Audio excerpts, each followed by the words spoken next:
What up, my G's? In this episode of G Society, we're going to talk about a reality that many experience, but few talk about openly. Does a university degree truly guarantee financial stability in the United States today? We talked with an entrepreneur who did go to a university, study criminology, but quickly understood that the traditional path doesn't always pay the bills. He went through tough times to the point where his electricity was cut off, worked endless hours, left behind relationships with people who did not see his vision, and kept going without giving up. Today, he lives in downtown San Diego, is a family man, owns his own business, has financial stability, and is building new projects with his partner. This episode doesn't romanticize either university or entrepreneurship. It lays bare the current reality, student debt, social pressure, and the true value to think, adapt, and persevere. And on this episode, for those who are studying, for those who dropped out of school, and for those who are still wondering if they're on the right path. Ladies and gentlemen, I present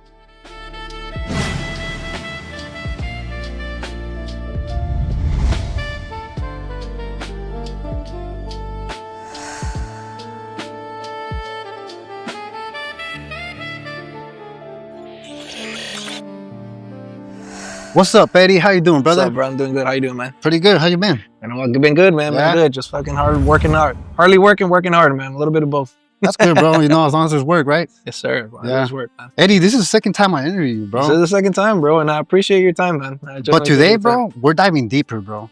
Right, we're diving let's get deeper it. into university versus reality, the myth that if you study, you'll do well, personal sacrifices, tough moments, if you study, but for what? And a message for the new generation. Okay. So, Eddie, you did go to university, right? And you studied criminology. I did. I went to a college. I did a total of 3 years and a half. I got my bachelor's degree in criminal justice back when I was 23, 24. That's when I finished school. So 3 years, three and a half years that I did it. Yeah, it's hard. It was hard for sure. It's hard, but you did it, bro. I did it. Yeah, it was hard. Okay. It was really, really hard. But yeah, I did it for 3.5 years. Went to college after I graduated from high school. Well, that leads me to my first question, Eddie. Mm-hmm. At what point did you realize that although studying is important, it wasn't enough for the life that you wanted to build? You know, to be honest, like along the way, going to school, right? I was already working in the construction field. Before that, I was working in a warehouse, and I was still going to school. Then I started working in the construction field. And even just getting my feet wet a little bit in the construction field, I started noticing that the money was different. And then what I aspired to go to, right, to where I was going to take my degree, I don't know. I started looking at basically what the money, the income was for people with my degree and how much they're looking at monthly revenue, whatever the case might be. And it wasn't as much as I was expecting, right? And I was already getting close to that, just working construction for other people. So I started getting a hunch of it, right, during school. I would say maybe my second year of school, but you know, stayed the grind, stayed the dedication, and made sure I graduated regardless. So you kind of saw like there was people maybe making more money in construction than what you were studying for? 100%. I mean, like I said, it was like, you know, just even as a journeyman, the entry point, right? Well, yeah, as an apprentice, really. You know, back then I was already, you know, I mean, back then at the time, I remember an apprentice was making anywhere from like 15 to 16 bucks, right? A correction officer, which I could use to get my degree, I could get a job like where. Yeah. A correction officer making 18. 18. Right? So obviously now the money's different, right? Yeah. And a correction officer went to school, whereas like me, I was just an apprentice learning from somebody else. 15 bucks. I'm $3 less than somebody who went to college. 100%. Damn. Yeah, it's crazy. Crazy, huh? Crazy amount. It's crazy. All right, Eddie, the next topic, bro. And this is the myth that if you study well, you'll do well.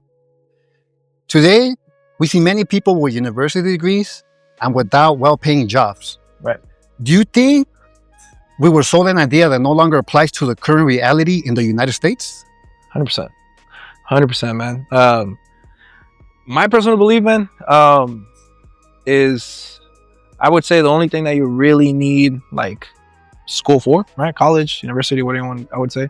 Medical field, that's something that you need a textbuck, right? Yeah. And it's something that it's never gonna die, you know. Never gonna die, right? Medicine, like, health. Yeah, you know, medicine, you know, body, all that stuff. You know, you need to read a book before you cut somebody open. Right? Make sure you don't cut the wrong stomach part. You know, so you got to make sure you're getting the right spot. But outside of that, I think a lot of this, a lot of success really doesn't come from the stuff that you can learn in a book that you can go to school for. More so, a person's grind, person's desire to want to actually, you know, get somewhere. You have a dream. You have, let's say, a dream house, a dream car, vacation, dream lifestyle, right? Dream lifestyle, travel. all that stuff. Sure, you can go to school, right, and maybe you obtain it, right, to a certain extent. But when you look at the pros and cons, it's like how much money you're going to spend in school, how much time you're going to spend in school, compared to starting to work hard, get your feet wet a little bit, and just build from the bottom up, right? Yeah. Without a textbook. So I think, you know, society basically teaches or pushes this narrative of like, even us, bro, to be honest, even us, like sometimes, you know, like growing up, I don't know, I mean, we're in a school together. Hey, you don't go to school, you need to go to school, get your education. Because if you don't get it, you're not going to succeed. You're going to be like these bums over here. You're going to be like these homeless people. Education is so important. I personally believe that narrative is just, it's not inaccurate, bro. Both smarts, hustle, grind, dedication, motivation, you don't teach that. You either have it or you don't have it. You have it or you don't have it. You have it or you don't have it, because, you know, you can go to school all you want. You can put your head and your face in the books, but you don't have the dedication and the motivation to do something with that. It's a waste of time. Right now that you mentioned that you said whether you have it or you don't have it. I know when you're on this journey of opening a business or being an entrepreneur like yourself, you go through tough moments. 100%. 100%, right? Okay, so my next question, bro, is you went through periods where there was no money. Your electricity was even cut off. Yeah. When you were building your business. 100%. What kept you going through those times when the easiest option seemed to give up?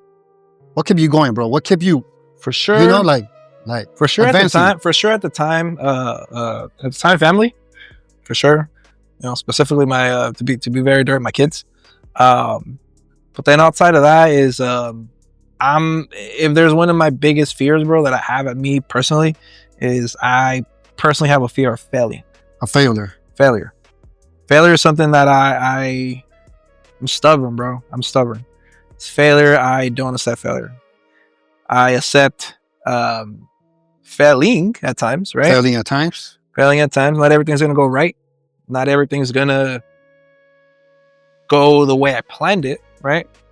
But I think as long as I keep one foot in front of the other, as long as I keep the same mentality, I got to get out of this. Yeah. Right? I will. And I remember at that time, bro, like, again, going back to the stubbornness, right? Going back into making sure that I didn't take no easy way out, no shortcut.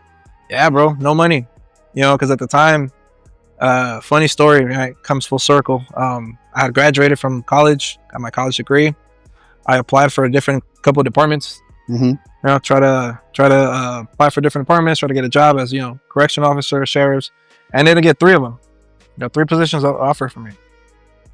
And I remember telling my folks, like, I'm not gonna take these. Wait, so they offer you the positions? Yeah. I got an offer. So you applied, and that was after you graduated? As I graduated, I had applied already. I had gotten the. This was back in 2015. Yeah, 2015. I started my business end of 2015. So it was like in the beginning of 2015. I got the offers, bro. Got the offers. I got the positions. You know, and one of them, the closest one, which was gonna be CDCR up in NorCal, bro. I had already made a deposit for an apartment. Damn. That's how sure I was to like do that, right? That's it. And then one morning, bro, I woke up and I was like, what that lifestyle is gonna be, I want more. I want something different. I don't think I'm gonna get where I want to be doing that, working under somebody. Yeah, you know, I want to create my own path and do exactly what I want to do, not to follow somebody's orders. I want to follow my own orders. I want to be the leader. You want to be your own boss, bro. I want to be my own boss. I want to be the leader, bro. I don't want to be the follower. And yeah, you know, I remember going back to my folks and I told them like, hey, I'm not taking these jobs. They looked at me like, "Are you fucking stupid? You know, Yeah. like, you pinche pendejo. What do you mean? You know, like, whoa, what you talking about? It's just, I'm gonna just fucking give it a shot." And I remember, bro, my first little bag of tools, little taladro, you know, a little couple of little setups and stuff, little ladder. But at this time, you already working construction. You were still working construction then, right? Because you said you were working construction. I was working construction, right? Okay. So, but mind you, when I was working construction with all these people, whether it's my pops, some electrician guy used to work under, HVAC guy used to work under. Obviously, they have their own tools, right? Like me now, Yeah. I have my tools and I have everything that my guys need in order to get the job done. You know, and some of them may not have the stuff that I have, right? To give them to make sure that we knock out the job. So that's where it was, right? So realistically, what I owned was just, you know, a little setup. And I didn't have the necessary tools to really start my own business. But I was like, I'm going to start my own business one way or another. Yeah. And, you know, to basically go back to, you know, where your question was, is I didn't have enough, right? To make sure I got I took off as soon as I started my business. So I started building, but as I started building, I didn't have not even the network or the word of mouth. Yeah. I didn't have the customers. So I remember not getting clients. Back then, Craigslist, you remember Craigslist? Yeah. Back then it was Craigslist. I would post on Craigslist, hey, Damn. you know, handyman. Make a bunch of posts, bro. And I'm pretty sure you got a lot of no's, huh? A lot of you didn't get a lot of work at first. Didn't get a lot of work at first. And you didn't give up, bro. Damn. I didn't get a lot of work at first. And so, you know, I would make like maybe they'll call me for a little job here. Can you hang this door? Pass, you know, $200, $300 like that. Long story short, it just, the money wasn't right. And I remember that month, specifically that month, $0, bro, negative, bro, $-, bro. And I had to pay the light and I tried to push it. And didn't have the money for it. Boom, gets cut off. First, the water got cut off. Then the light gets cut off. And then So the water and the light. Oh yeah, bro. Oh yeah. Wow. And then the rent came, bro. The rent came. And I remember calling them, bro. I remember calling those folks and I was like, you know, hey, I have to give me some days. And you know, I'm going through some shit, you know, whatever. And it was the worst. I would say to this day, it's probably the worst feeling I've ever had. But the best thing, the best thing ever happened to me at the same time. Yeah. Was feeling hopeless as fuck, bro. Hopeless. Just, you know, I was sitting in my living room with my candles on. And I remember, bro, just tearing up. Just because I was like, damn, I hit, this is rock, at the time for me, it was like, this is rock bottom. Yeah. Like I fucked up. I had a golden opportunity to do what I worked and went to school for. And were you doubting yourself at that time, bro? Whether you did the right thing or not? Yeah, 100%. I'm not gonna lie, like 100%. Because mind you, is like, you know, I went to school for something, right? Yeah. To school for something that like I put a lot of time and effort to get, right? And then when you finally gave it to you, right? It's like someone comes and gives you like, you know, a platter of, you know, you wanted to order barbecue ribs. Someone comes and gives you barbecue ribs, and they're like, you know what?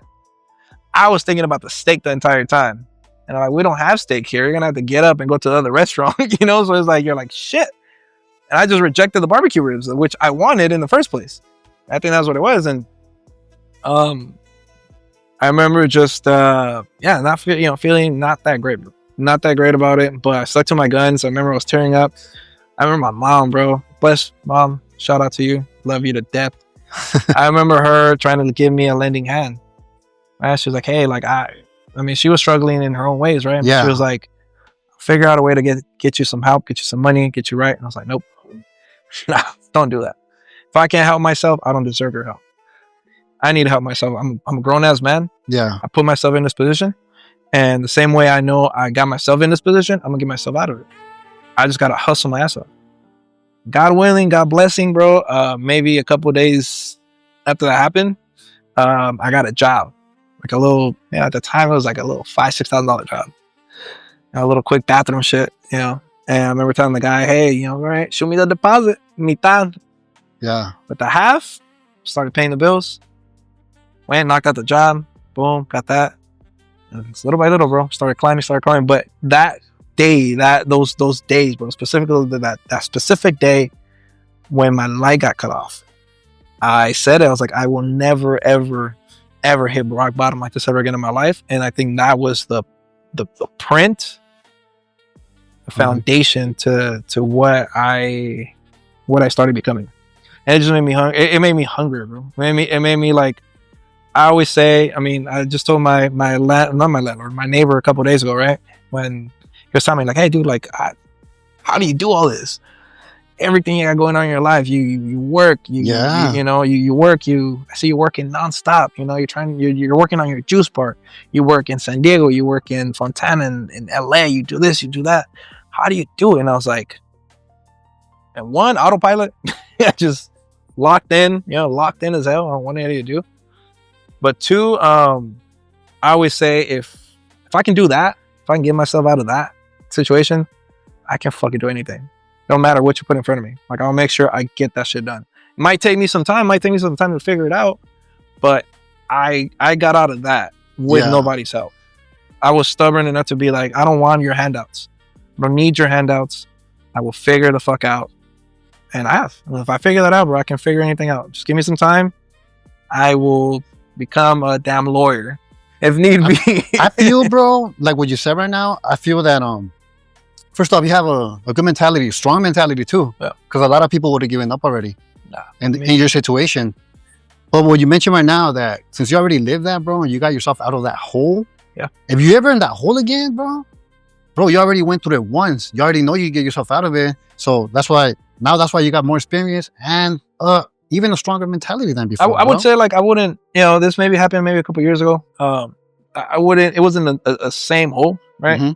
It was a situation where, long story short, I've invested a lot of money in the project. Mind you, now, like, I do really big projects, not small projects. Now I don't do like $5 project for me is small. So I do big projects. And long story short, what happened with that, which was my mistake, I totally understand. I invested a lot of my money in it. Boom, boom, boom, boom, boom. Customer wasn't, a client wasn't really funding the project when they should have. So, funded the project, and I ended up in numbers that I'm not familiar with for a while. For me, I have a certain mentality as to where I like my numbers to be as far as, financially. And anything lower than that, I feel like in my mind, it's like I'm in hot waters. I'm not in a good position. And so I was there. Like I said, it was different, right? Mm-hmm. But mind you, going back to what you're saying, it's different now. It's like if I got myself out of that, right, I make sure I'll never get close to that. So I'm not going to put myself in a position to do that in the first place. But now I found like a spot where I would say, I feel like I make myself feel like I'm there, or even though I'm not nowhere near there, right? But I made myself feel that way, and it turned out fine because it resolved itself. Customer along the way, it took them months, but they ended up paying back what they owed and came back. But just maybe for like a week or two, I was like, all right, these are uncomfortable numbers. Which again, that was fine.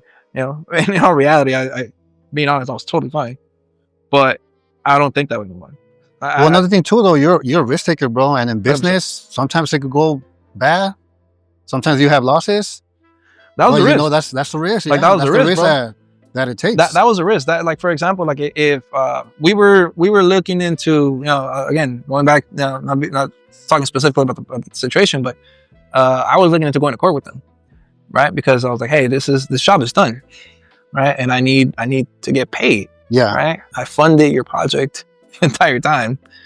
And, they were kind of like, well, we got to look at our funds and we got to calculate whatever, yada, yada, yada. Excuse me. And I was like, well, it's done. Permits are here. Everything's done. And again, it took them a little bit longer, but we got it resolved. But to basically go back to you, it's like, it was a risk, right? Guy could have said, I'm not paying you. We're going to court. That's going to take what, a year, 2 years? Yeah. I'm in the hole for thousands of dollars, right? And now I'm in a terrible position, right? As long as I pick up more work, I'm fine. Like, again, being realistic, I was okay, but that okay position can turn around. Can turn around quick and bite you in the ass. And bite me in the ass, right? Yeah. 1000%. You know, you might think that you're good, you know, I'm good, like I'm solid, whatever, and then boom, something happens, you know, and it turns around that quick. So, but again, luckily it resolved itself. But you know, never again, bro. Like I always use that as a motivation. I tell people all that all the time. If you can hit rock bottom, I always suggest to anybody, you know what your rock bottom is. Mm-hmm. Everybody in life, I feel like, that wants to be successful needs to hit a certain rock bottom at a certain time in their life, at a certain point, a rough time. Because if you're given a silver plate, you're gonna get used to golden food. And you know what? I feel that a lot of kids that grew up here in America, bro, they're giving silver plates, and that's why. But we'll talk about it another time, you know. But Eddie, this journey of entrepreneurship, along the way, you start losing people. So obviously, you had to make personal sacrifices. Yep. Now you mentioned that you had to leave people behind because they didn't share or believe in your vision. How costly can it be to pursue a vision when no one else sees it? I mean, you said it yourself, right? I mean, I've said it. You know, it's like it costs us sacrifice. Sometimes people don't see your vision, bro. Sometimes you have. Most of the time, they won't see your vision, bro. Yeah. Most of the time, they won't. There's people that will be there and root you. I always feel like you'll have more people root you during your success than root you during. Oh yeah, when you're coming up. When you're coming up, yeah. Right? And you have people that will that won't see your vision, right? Again, it's you know, at a certain time in my period, I had certain visions and certain aspirations for certain things. And you know, at the time, certain people didn't agree with me on certain visions. And sure, I'll be one to say is like I made decisions based on that, you know, and I failed at sometimes. Right? I tried to. One of them was trying to get into Bitcoin early. I could have got into Bitcoin early. I didn't for specific reasons, and I regret it. Well, you better get into it right now, bro. You know, the once it starts going up again. Yeah, exactly. You know, but by the time I could have bought for like 2,000, 3,000. It was I'm the same way, bro. I'm the same way. I regret it. You know. Yeah. But basically, you know, you'll start noticing. I think there's a good quote that this guy that I met in Washington gave me, and he was like, he told me when you're, and it's true, thousandaires. You want to be a thousandaire. You have a family. You'll have a 9 to 5. Come home, see the kids, see the wife, see whatever it is. You want to be 100,000aire? You can still have a family. You're just gonna see them less. You're gonna be home a little bit less. You're gonna be present a little bit less, but you're gonna be there. If you want to be a millionaire, it'll take you a while to have a family because you're so locked in on what you're trying to do, where you're trying to get to, that you're just not gonna have the time. So I remember him telling me, he's like, lock in on what your goals are. Once you lock in, everything else comes. But lock in on what you want, and you're gonna see that people will start falling off. And sure enough, right? When I started logging in onto a lot of this work, aspirations for business, stuff like that, I started seeing some people fall off. Man, like sometimes people, you know, care about seeing friends and family, stuff like that. I love my friends, I love my family, you know, but they're grown-ass people. I'm a grown-ass man. I know sometimes I have stuff to do. And it's like my direct family, you know, the people who depend on me, those are my priorities, right? So everything outside of that, it's not, doesn't bother me. They fall off, you know, they'll fall off during my success, they fall off during my downfall, but you know, definitely to get to where you want to get to, it does take sacrifice. It takes time, which is one thing we don't get back. Time. That will take sacrifice time. And you sacrifice people sometimes. Not like, you know, you're going to throw them off the hill, but you do, man. And sometimes winning the race, you run so fast that you turn around and you notice you left everyone behind and it gets lonely. You wish you had a competitor right behind you, but you're so fast ahead and you're so ahead, bro, that you turn around and everyone's in the dust. So, you know, it might not be the best ideal thing, but you're there at the finish line and you're succeeding. And so I guess, you know, it gets lonely sometimes, right? But you gotta just come to fruition and understand that, not fruition, come to terms that if some people don't see your vision of where you want to be, that's okay. It's totally fine. Not a big deal. You know, just keep striving for what you want and don't let those people hold you back. Yeah. Don't worry about other people's feelings. Worry about your feelings and your success. For sure. Well, because at the end of the day, bro, it's what do you really want? You know, I mean, look at you, like pretty successful, bro. So I'd rather do what you're doing than if I gotta leave people behind, I gotta leave them behind. It is what it is, man. It is what it is. It is what it is, and I feel like if those people are really there for you, right? If those people are meant to be there for you, those people are cheering you on. They'll be there. They'll look at you from afar and be like, okay, you know what? This person he's running the race, right? Let him do his thing. I'll figure it out. I'll be here. You know, and then when you succeed, they're there to cheer you on. You know, and along the way, if they're there to push you forward, great. And if they're not, they take a step back, wait for you to get to the finish line, great. You know, I'll be at the finish line. I hope you're there to help me out to give me the freaking celebration hut. And if you're not, that's totally fine, dude. Mm-hmm. You know, again, I'm gonna sleep perfectly well knowing that I did what I had to do to succeed. Because I choose success at all times over friendship. Yeah, and even family, dude. Family, yeah. Oh, yeah. And that's another thing. Yeah, family too, bro. Family is a big one. Family is a big one because, you know, we're Mexicanos, bro. You know, we're Mexicanos, and there's a lot of traditional beliefs in our families, right? And in our, sorry, not our families, but our culture. Culture has certain beliefs, right? I know, like, for example, the same thing is sometimes in our beliefs, right? It's like,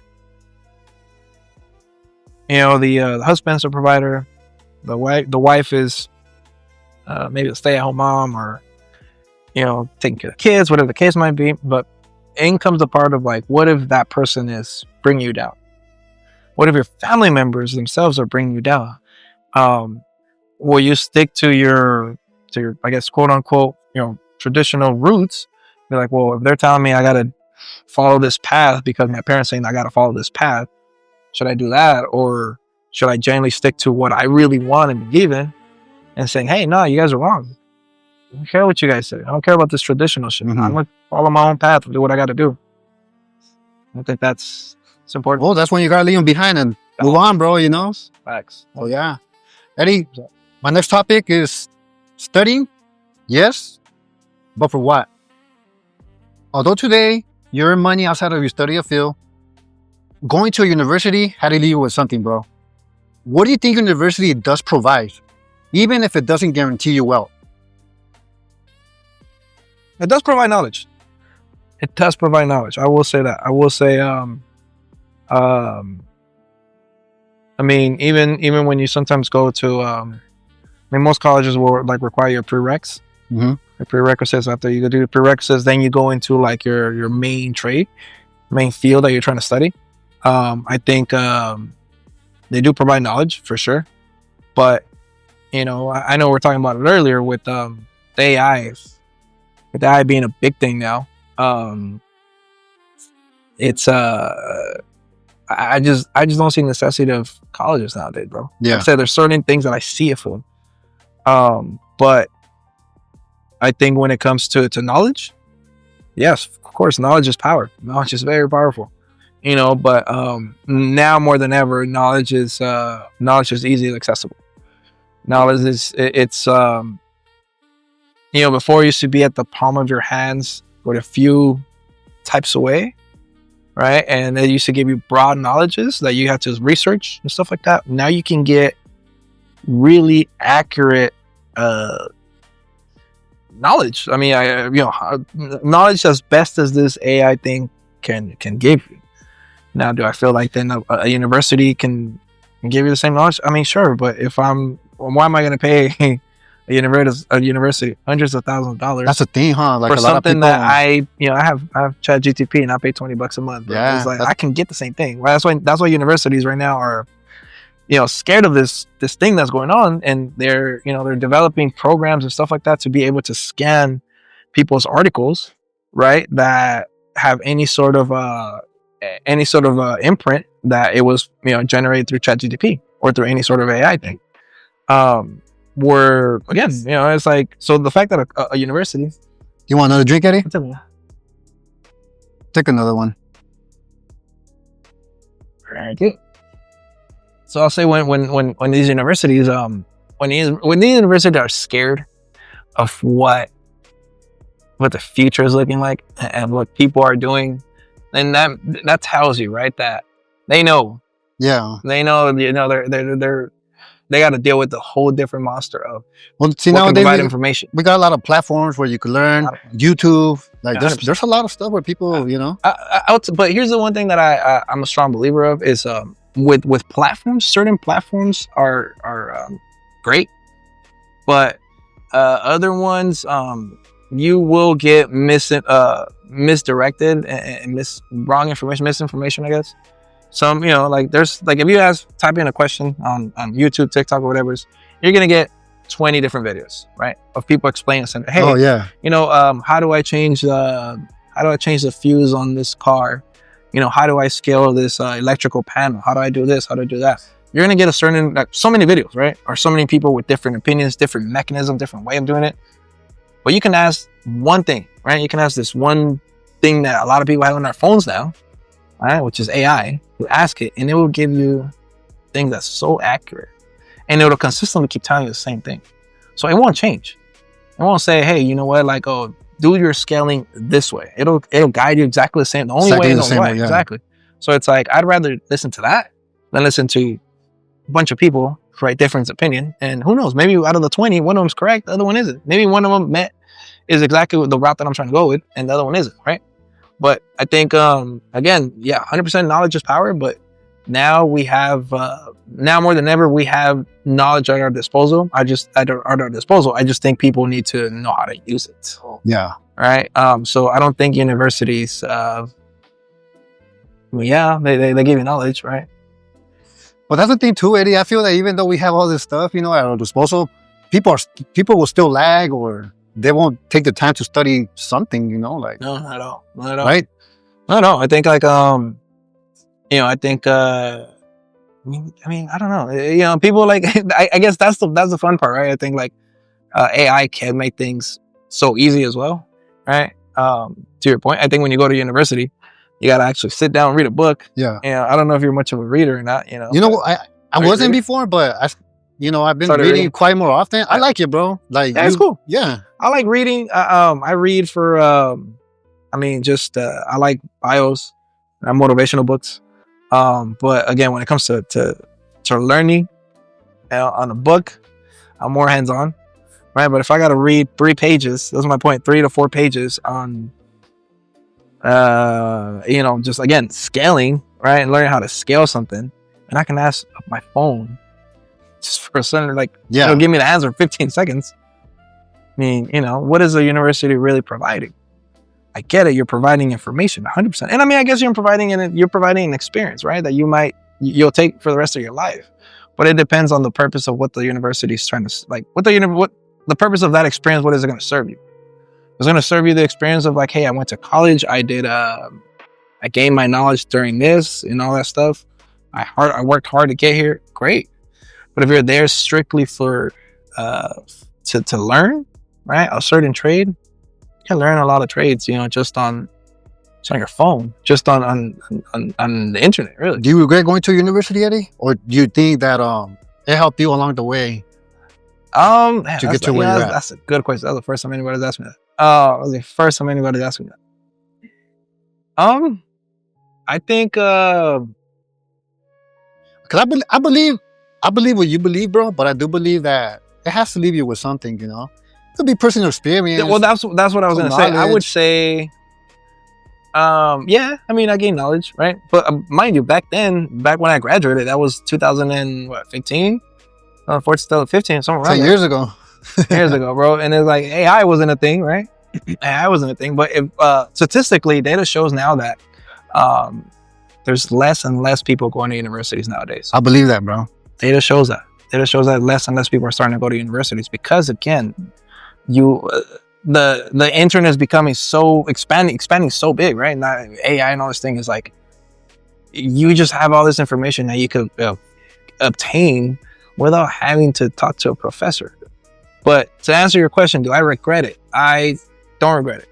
I would say I don't regret it because, you know, I had a personal experience there. I remember I worked so hard to get that degree, bro. Like, same thing, 0 hours of sleep. And I would work. So you actually study, bro? Or? Oh, yeah. Hell yeah, man. There was no ChatGPT to help me back then, bro. None of that. I'm not saying that, though, because a lot of people, you know, when they go to university, some don't study. They just go to party, bro. Oh, yeah. No, bro. None of that, man. I was too locked in. That's good. I have a tendency of, like, if I need to lock in, I will. Sometimes, like, you know, I don't really like to half-ass things. Sometimes, right? Sometimes I am tired. I'm a human being. I do get tired. But sometimes I lock in. I mean, sometimes. Most of the time I end up locking in, and when I lock in, it's like, that's just, I have tunnel vision. I know where I need to get to, and I'm gonna get there one way or another. So everything outside of that, outside noise doesn't bother me. You know, I mean, my folks, my family, you know, anybody would really basically tell me, a partner, anybody would tell me, hey, you're hard to reach sometimes. We've been calling you, we've been texting you, where you at? You're missing. I'm like, I'm locked in. I got shit to do. I got shit to do, you know?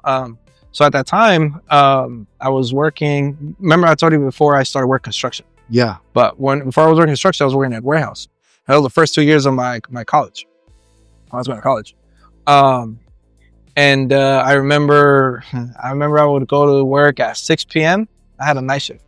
I would go to work at 6 p.m., get out at 6 a.m. 12 hours, bro? 12 hours. 10 to 12 hours for sure. 10 to 12 hours. You were slaving. Like if I bro, man, Jesus Christ. Like I remember when I would get out at 4 a.m, bro, heaven. And I'll tell you why. When I would work 12 hours, bro, 12-hour days, I would get out at 6 a.m. and my school was in San Bernardino, right? So I had to drive. My job was in Riverside. I would drive from Riverside to San Bernardino. During that time, it was, you know, I'd catch a little bit of traffic, so it'd take me about 40 minutes. My classes started at 8. Damn. So I would drive, like, let's say by the time I got out of the parking lot, the traffic to get out, all that, it'd be like 6:30. I'd get to the school campus by like 7:20, 7:30. And my class started at 8, right? So sometimes, bro, like, I remember, bro, like, I would get there. I'm like, oh, man, I got 20 minutes, 30 minutes. Just 20-minute nap. just out, bro. Out for like 20, 30 minutes at my alarm. Get up, run to my class. Bro, I would go to school from 8 to like 8 to like 2, 3. Like I had obviously, you know, different classes, right? So it's like maybe I'll have like 15, 20, 30 minute like intervals in between. So I'd go eat or whatever. Sometimes I was so tired, bro, I'll go take a nap. But and since I didn't, so mind you, I would get out by 3. Let's say, you know, hypothetically speaking, I normally get out at 3, right? Like last class was at 3. Now I had to drive from San Bernardino all the way home to Paris, right? That's about an hour something drive. With traffic, bro, because there's a lot of traffic. I'd drive all the way home. I'd get home by like 4:30, take an hour nap, wake my ass up, go to work. Damn. I did that for a while, bro. And I would just sleep at times when I was able to take a nap, bro. Like, you know, like sometimes, to be honest, I would like I'd get ahead of my job. Yeah. Putisa, bro, just like smash that, blah, blah, blah. And I'd go like, you know, I had a forklift, bro, like one of those little I think they call it turrets. I never ever heard of them. They're like these forklifts that they fit in an aisle, and they lift, right? You get a pallet and you lift. Oh yeah, I know what you're talking about. Turret, yeah. So I used to drive those. Bro, I would be so tired, bro. Hey, shout out to Harbor Freight for letting me do this shit. But I would just stack my shit, bro. It's like I'll get all my pallets, get all them done, and I would, once I get my head like right, so like start at 6. I had to make sure I get all the pallets for these people by 7. Bro, I bang out like 30 minutes, bro, hauling ass. By the time I was done, I had 30 minutes spares. I would lift my forklift all the way to the top, bro. Just Knock out for like 30 minutes. Knock out for like 30 minutes. Bro, it sucked. Yeah. So I think because of that, I'm so proud of that experience with college. Okay. And I think like knowing again that, remember how I talked about like the worst thing that motivates me is failing. Failure, right? But the experience that happened to me, like just hitting rock bottom. But I think that this is the second one. Is like knowing that is like, hey, I was running on no sleep, and I was dedicated to wanting to finish college. And I still had to get some bread. Right? I had to get some, so I had to figure it out one way or another. You're tough, bro. That's what's up, man. I tried to, man, definitely for sure. Eddie. Yep. Last but not least, bro. Sure. A message for the new generation. For young people who are currently working, studying, getting into debt, or thinking about opening up a business, what real advice, not motivational advice, but real advice can you give them from your personal experiences? What can you tell them, bro? Because you went through hardships. Not to motivate. They're probably going through it right now, and they probably feel like giving up. But from your personal experience, bro, what can you tell them for them not to give up? Trust the process. Yeah, like the old Sixers. The trust the process. I know we talked about this when we talked about the juice bar, right? It's like you gotta obsess with what you want. Whatever you want, whatever you see yourself in a couple of years, whatever is, just obsess with it. Know that know that success sometimes is lonely. Know that the path is gonna suck, right? Not everyone is gonna agree with you. It's not gonna be easy, but if you genuinely just want better for yourself, just do it. Just stick to the grind. Stick to the grind no matter what. Like, know that every morning you wake up and you try to do a little bit more than what you did the day before. Wake up every morning, try to be a little bit better than the day you were before. And as long as you keep doing that consistently, you're gonna notice that even something that looked impossible, right, a few years ago, you're fucking doing it. You just keep doing the same shit. You wake up, you have a hard time waking up at 5 a.m, right? And you wake up at 7. Okay, set up your alarm for 6:59. Set up your alarm for 6:58 the next day. 6:57. Start going slowly. Start doing it slowly. Yeah. You don't have to wake up at 5. But then next thing you know, 60 days down the line, you're like, oh shit, I can wake up at 5 now without my alarm. You're probably not waking up at 4:55. Exactly, bro. So it's like you start doing these things, you start changing these habits. And again, it's like you just gotta trust the process of where you see yourself. Set up a goal. Like, it's like, I want to be here. And if that's where you want to be, then just take the baby steps. It's not gonna happen overnight. Both success and structure, dedication does not happen overnight. It's a lie. Unless you hit the lotto, unless you come from, again, a silver plate, success and all that is not gonna come overnight. It comes to those that work hard. And there's an old saying of like, what is it? Hard work beats talent. And it does. You can have all the talent in the world. You could have all the, you can have all the smart, you can have all the money in the world, right? I come and tell you, hey, here's $10,000. Use them as you will. You might be like, fuck, I got $10,000. I'm going to Vegas. Yeah. Like, it's a good weekend. And you get to somebody else, like, here's $10,000. And they're like, you know what? These $10,000, I'm going to try to open up a business. And people are going to be like, $10,000, you can't open it with $10,000. Bet I can. Again, it might take me a little bit longer. I may not have this, make this happen. It might not happen quick, but it will. If I make the right steps, or make the right decisions, I'll make it happen. And so, like, my suggestion to the youth and everybody is just, again, just grind it out, trust the process, understand that it's not going to happen overnight. It's not. No one's going to lie. Everyone's going to lie to you and tell you it's going to happen overnight. Just work hard at it and then just believe that it'll happen. And if once you put that in your mind so hard that it's like, I'm going to be successful, you will be successful. One way or another. Don't matter. But just obsess with it and it'll happen. For sure. You hearing that, guys? You hearing what Eddie's saying? Hard work beats talent.